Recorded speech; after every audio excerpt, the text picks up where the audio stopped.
Kalorimetar je uređaj koji će, kao što strujomer ili vodomer pokazuju potrošnju vode ili električne energije, pokazivati pravo stanje energije koju utroše korisnici gradske toplane. U prvoj fazi je ugradnja kalorimetara u svaku podstanicu, svaku primopredajnu podstanicu objekata koji koriste uslugu grejanja. Značajno je istaći da se kalorimetri ugrađuju u kompletnom grejnom konzumu, dakle kako za centralnu kotlarnicu, tako i za kotlarnicu Luk i Bor.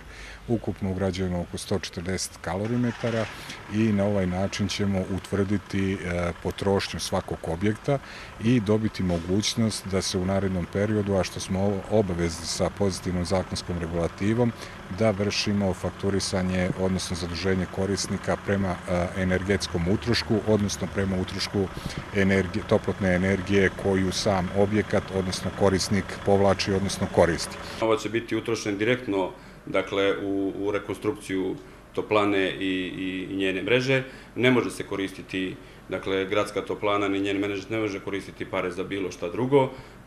Tenderi se raspisuju centralno, na nivou Ministarstva energetike, za svih 18 toplana koliko je učesnika u ovom projektu, a izvođač radova odrađuju poslove parcijalno, grad po grad, dio po dio i nadamo se da će do kraja 2014. godine projekat u kompletnosti biti završen. Ovakva vrsta naplata počeće od grejne sezone 2014-2015. godine. Projekat je vredan nepunih €1.000.000. Od 80 toplana u Srbiji, Novopazarska toplana je uspela da se uvrsti među 7 koje su dobile donaciju ovakvog tipa.